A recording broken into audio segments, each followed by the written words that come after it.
창세기 19장 30절부터 38절입니다. 창세기 강의 88번째입니다. 제가 읽겠습니다. 롯은 소알에 사는 것이 두려워서 두 딸을 데리고 소알을 떠나 산으로 들어가서 숨어서 살았다. 롯은 두 딸들과 함께 같은 굴에서 살았다. 하루는 큰 딸이 작은 딸에게 말하였다. 우리 아버지는 늙으셨고 아무리 보아도 이 땅에는 세상 풍속대로 우리가 결혼할 남자가 없다. 그러니 우리가 아버지께 술을 대접하여 취하시게 한 뒤에 아버지 자리에 들어가서 아버지에게서 씨를 받도록 하자.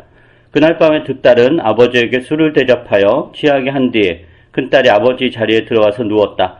그러나 아버지는 큰딸이 와서 누웠다가 일어난 것을 전혀 알아차리지 못하였다. 이튿날 큰딸이 작은딸에게 말하였다. 어젯밤에는 내가 우리 아버지와 함께 누웠다. 오늘 밤에도 우리가 아버지께 술을 대접하여 취하시게 하자. 그리고 이번에는 네가 아버지 자리에 들어가서 아버지에게서 씨를 받아라. 그래서 그날 밤에도 두 딸은 아버지에게 술을 대접하여 취하게 하였고 이번에는 작은딸이 아버지 자리에 들어가 누웠다. 그러나 이번에도 그는 작은딸이 와서 누웠다가 일어난 것을 전혀 알아차리지 못하였다.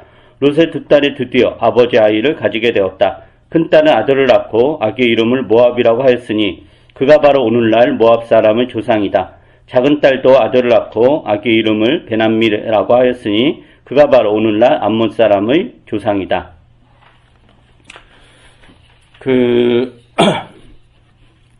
성경에는 종종 현대의 관점에서 보면 매우 불편한 내용들이 이렇게 적지 않게 나온다.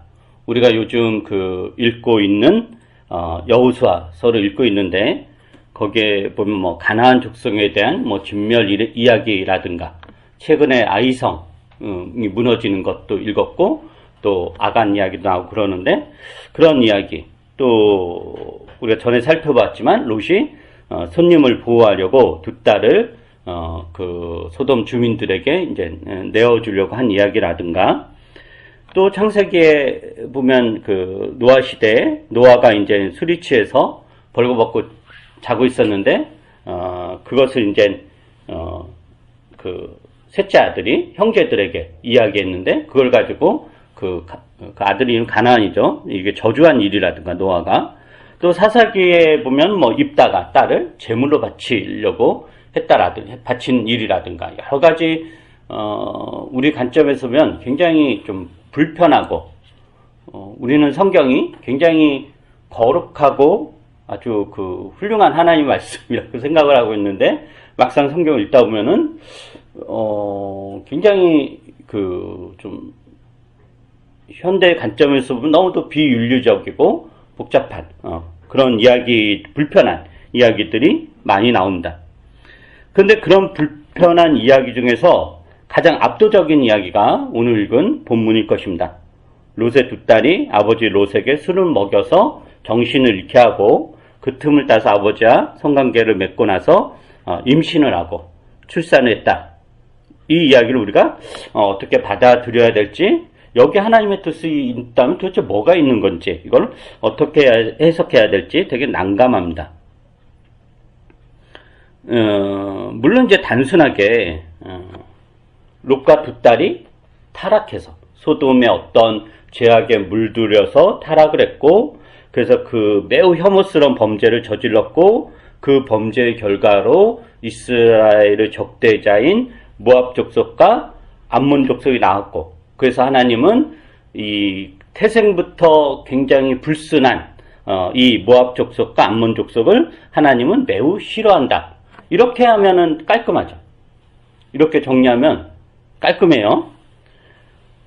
그러니까 롯과 롯의 두 딸을 정죄하고 심판하는 것을 본문으로 해석하면 즉 어떻게 인간이 되어서 이런 끔찍하고 혐오스러운 죄를 저지를 수 있단 말인가. 그리고 이렇게 시작된 민족이 도대체 뭔 대단한 민족인가. 그러니 내내 이스라엘을 괴롭혔지 라는 식으로 해석을 하면 이 본문이 주는 불편함을 어느 정도 해소할 수 있습니다.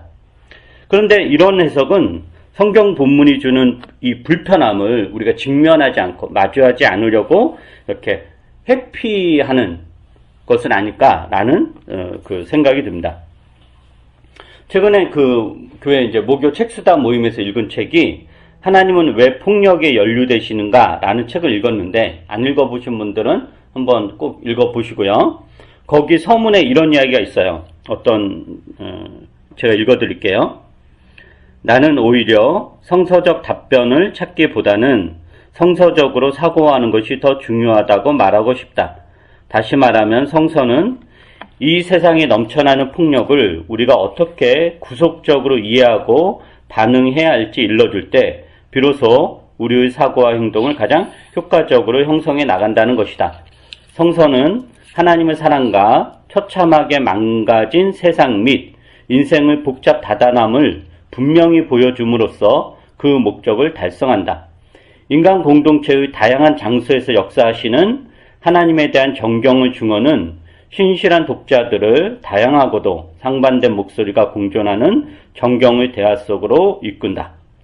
그래서 이런 맥락에서 저는 이제 오늘 본문을 한 두세 번 정도에 걸쳐서 설교하려고 하는데 답변을 찾기보다는 성경적으로 사고하는 것이 어떠한가 이런 방향으로 한번 본문을 보려고 합니다.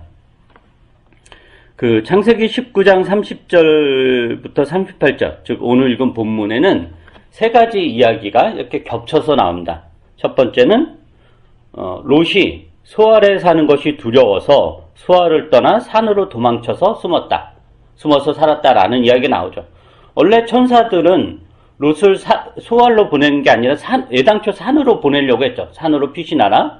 근데 롯이 두려워서 산으로 가기보다는 소알로 가긴 원했고, 그래서 천사가 그래 뭐 니네가 그렇다면 그렇게 보내마 해서 이제 소알로 갔는데 여기에서는 롯이 소알에 사는 것이 두려워서 처음에 그 천사가 지정했던 산으로 도망쳐서 숨어서 살았다라는 이야기가 나오고요.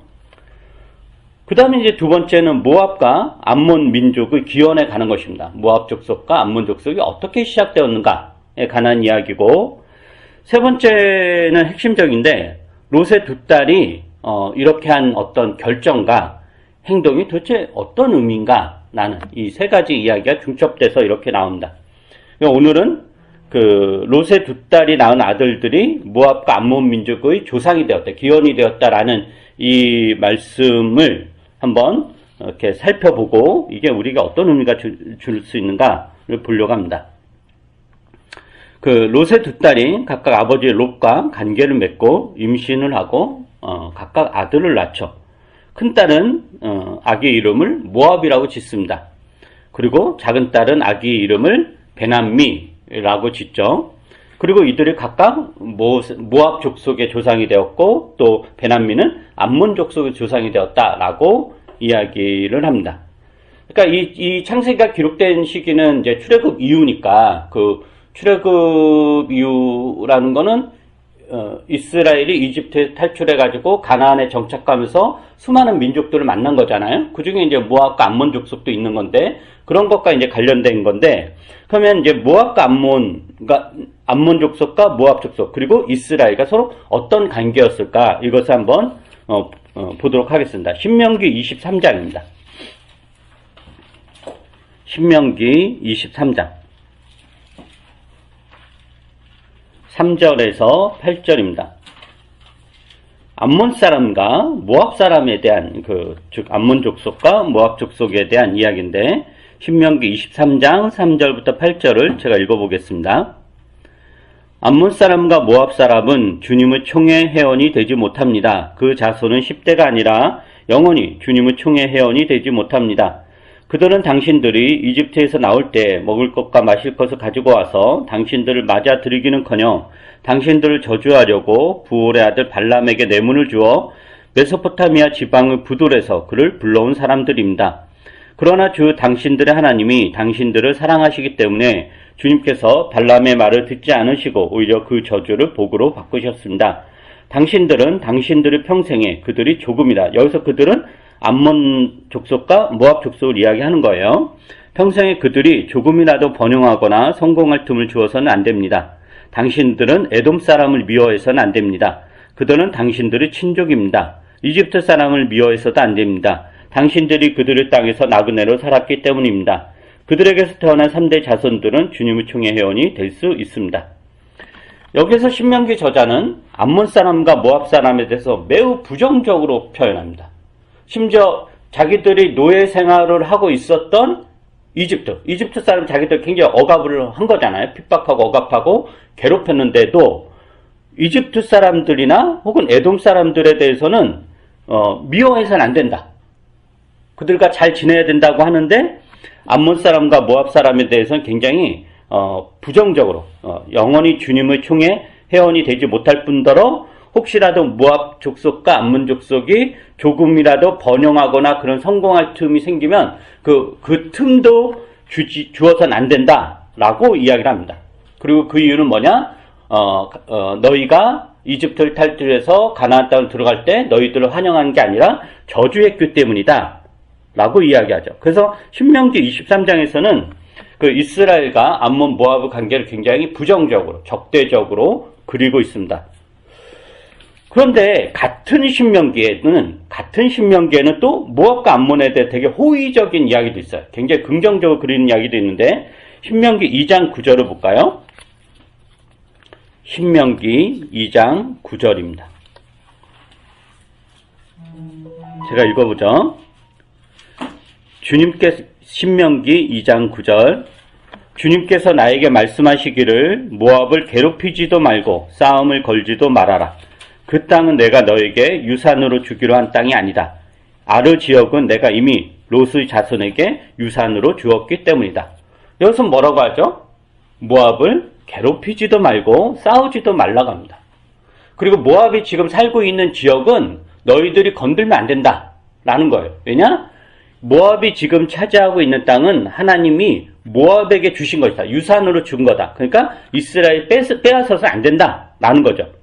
그러니까 모압이 지금 차지하고 있는 땅은 그 모압이 믿고 있는 그들의 신이 준 게 아니라 하나님께서 이스라엘이 주님으로 섬기는 야훼 하나님께서 모압에게 선물로 주신 땅이다라는 거예요. 이 말은 하나님이 이스라엘을 하나님이듯이 모압을 하나님이다라는 뜻이기도 한 거예요.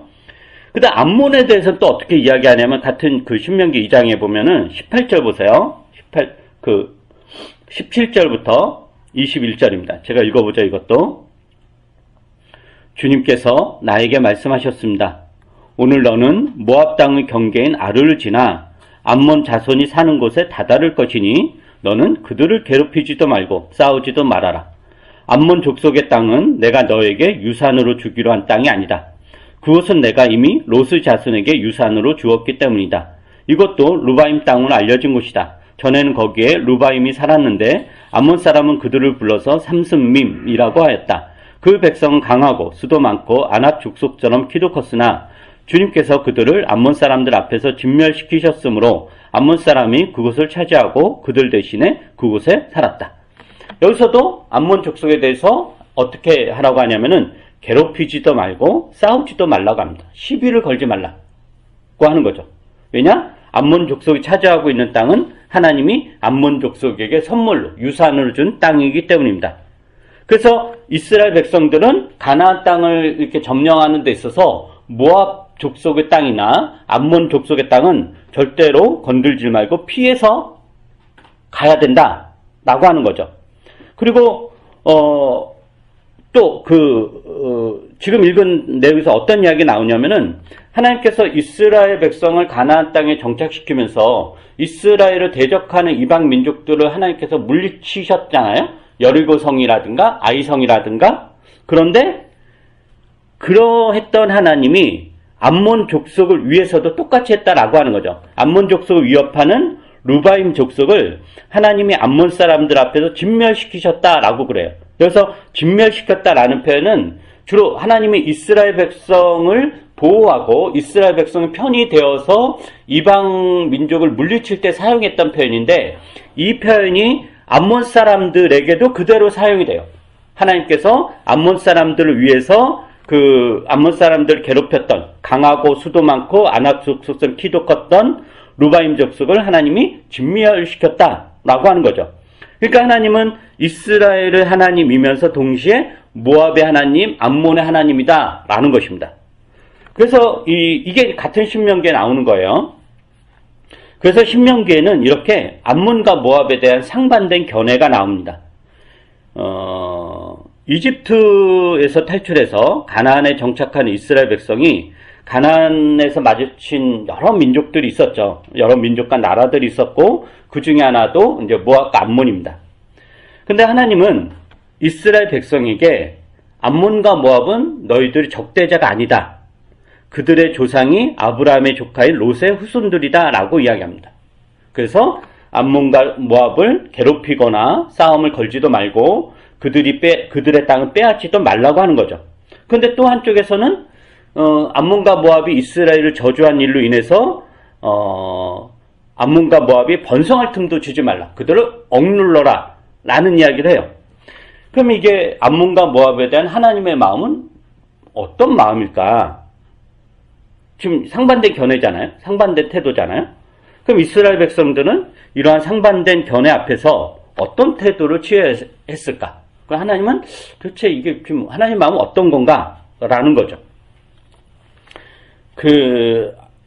아마도 이게 이제 모압과 암몬에 대해서 부정적인 사람들이 있고 이스라엘에서도 이제 긍정적인 사람들이 있을 거 아니에요? 그 역사가 흘러가면서도 아마도 이제 모압과 암몬에 대해서 부정적인, 저들은 적군들이고 저들은 없애야 될 족속이고 혐오스러운 민족이, 이렇게 모압과 암몬에 대해서 부정적인 사람들은 우리가 읽었던 오늘 창세기 19장의 본문, 그걸 가지고 모압과 암몬의 기원, 즉 두 딸이 아버지를 술 취하게 해서 억지로 관계를 맺고 태어난 자녀의 후손들이다 라는 어떤 경멸과 혐오를 보였을 것이고, 또 모압과 암몬에 대해서 긍정적인 사람들은 그래도 모압과 암몬의 조상이 아브라함의 조카인 롯의 아들들이니까 넓게 이야기하면은 우리 친척이다,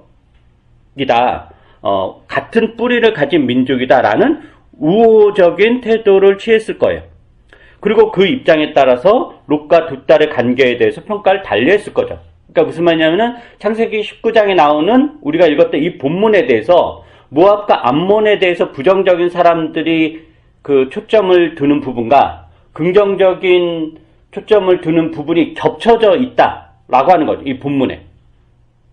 그래서 여기에서 우리가 주의해야 될 것은 뭐냐면은 어느 한쪽을 버리고 어느 한쪽을 선택하는 태도, 이거에 대해서 굉장히 주의를 기울이셔야 됩니다. 즉 성경에 상반된 두 견해가 있으면 그 중에 하나를 내 마음에 골라서 취하는 것이 아니라 둘 다를 받아들이고 통합적으로 해석을 하는 것이 성경적으로 사고하는 길인 것 같습니다. 모압과 암몬이 이스라엘을 저주했죠. 발람을 동원해가지고. 그런 식으로 가나안 정착을 방해한다면 그러한 방해를 막기 위해서라도 이스라엘은 암몬과 모압이 힘을 기를 수 없도록 막아야 할 것입니다. 즉 그들이 번성할 틈을 주지 않아야 되는 거죠. 즉 모압과 암몬으로 인해서 이스라엘 백성이 가나안 땅에서 정착하는 게 방해받을 수 없다라는 거예요. 그러나 아무리 이스라엘이 암몬과 모압과 적대적인 관계에 있다고 하더라도 그들은 이스라엘의 먼 친척 관계라는 것, 그리고 하나님이 아브라함을 돌보셨듯이 롯을 돌보셨다는 것, 그리고 하나님은 이스라엘을 하나님이면서 동시에 모압과 암몬의 하나님이다라는 것도 인정해야 된다라는 거죠. 즉 아무리 원수지간이라고 하더라도 너희들은 태생부터 저주받은 족속이다, 지옥에 갈 자식들이다, 인간 말종이다, 근본적으로 더러운 관계에서 태어난 족속들이다 라는 식으로 비난해서는 안 된다라는 것입니다. 즉 나에게 원수라고 하더라도, 나에게 해코지를 하는 사람이더라도 하나님의 백성일 수 있다라는 사실이죠. 나에게 심한 손해를 끼치고 나를 해치는 사람이라면 그냥 그것 자체로 비판을 하고 대책을 세우고 손절을 하던가 아니면 그가 가진 힘을 빼앗던가 해서 대응을 해야 됩니다. 그게 당연한 대응이죠. 즉 현실적 대응을 해야 되는 거예요. 그런데 그것을 넘어서서 그를 하나님의 저주를 받은 사람, 하나님의 심판을 받을 그런 악당, 사탄의 자식, 하나님의 은혜에서 제외된 자로 정죄해서는 안 된다라는 거죠. 그러니까 성경적으로 사고한다라는 것은 이 균형을 유지하는 것을 의미합니다. 최근에 이제 우리가 이제 대통령 선거가 끝났고, 윤석열 국민의힘 후보가 대통령에 당선되었습니다. 굉장히 절망하는 사람도 있고, 이제 드디어 우리나라가 희망적이 되었구나, 이런 사람도 있을 것 같아요. 사람마다 다 다를 것 같고. 근데 우리나라가 역대 이제 대통령 선거에서 보통 이제 보수적인 기독교인들, 우리나라 이제 주류가 거의 보수적인데, 보수적인 기독교인들은 대체적으로 국민의힘 계열의 보수 정당의 후보를 지지했죠. 다는 아니지만, 대체적인 방향이.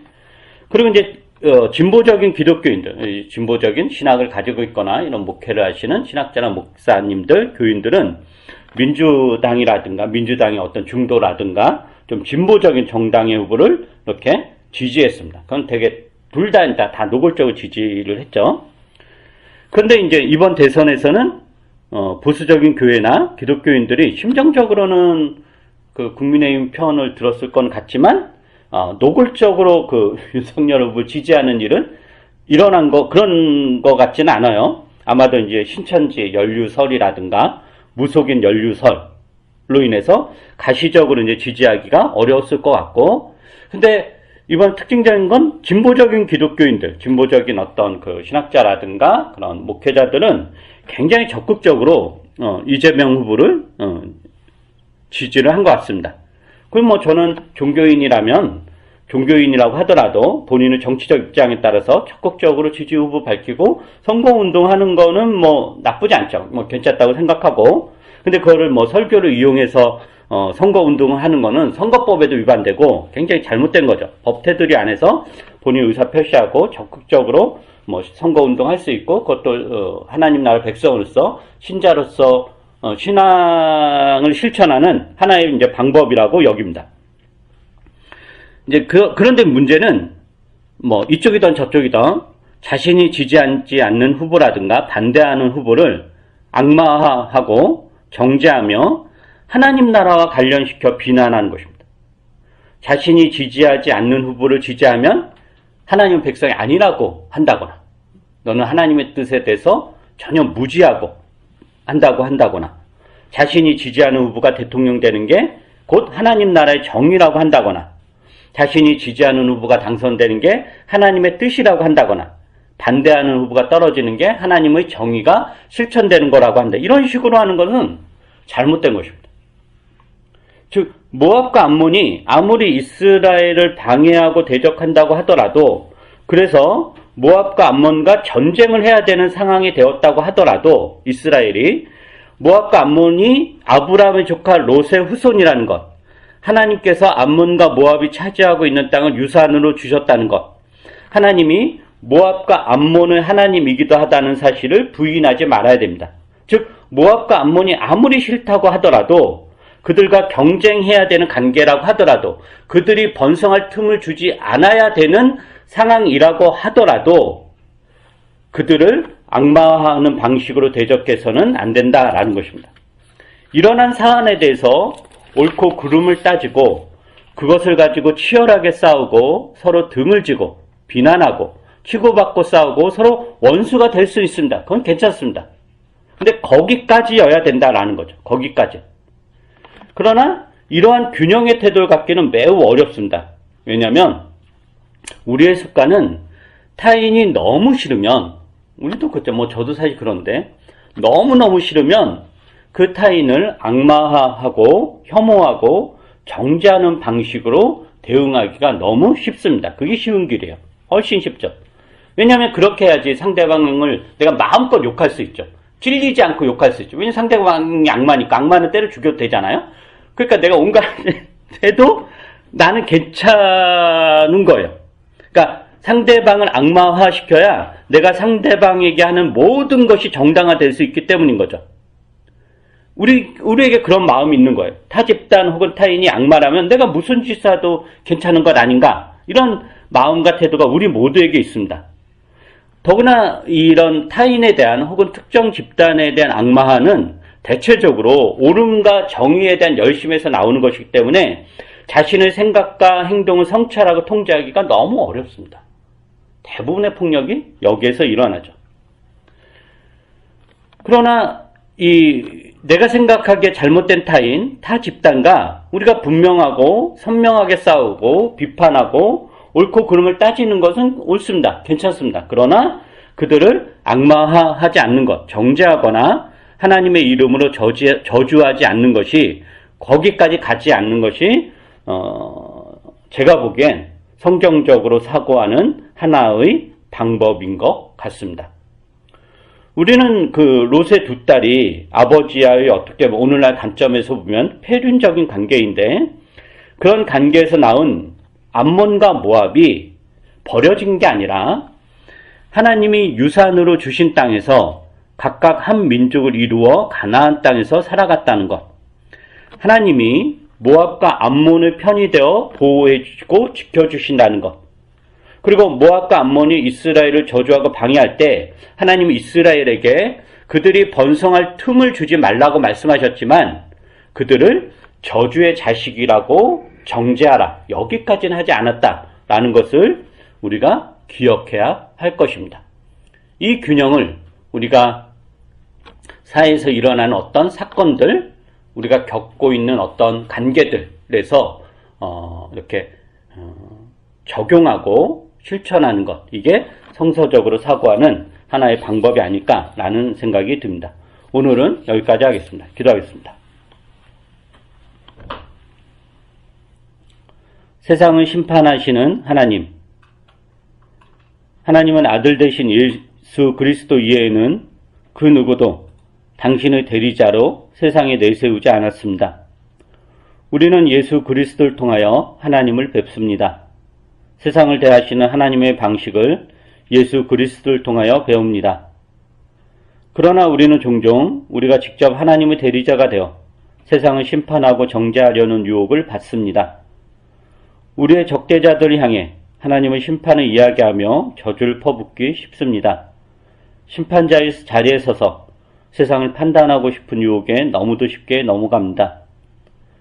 주님, 우리에게 지혜를 주셔서 심판자의 자리에 서지 않으면서 옳고 그름을 분별하며 의인과 악인을 가리며 하나님의 뜻을 분별할 수 있게 하옵소서. 세상을 살면서 다툼이 없을 수 없고 분노와 미움과 경쟁이 없을 수 없을 것입니다. 우리도 그 세상 안에서 이리저리 휩쓸려 살아가는데 이 싸움의 와중에서 타인을 하나님의 이름으로 심판하고 저주하는 잘못은 범하지 않도록 하옵소서. 심판은 오직 하나님이 하시며 우리는 심판자의 자리에서 내려와 옳고 그름을 분별하며 세상을 지혜롭게 살아갈 수 있게 하옵소서. 우리에게 지혜를 가르쳐 주신 우리 주 예수 그리스도의 이름으로 기도합니다. 아멘.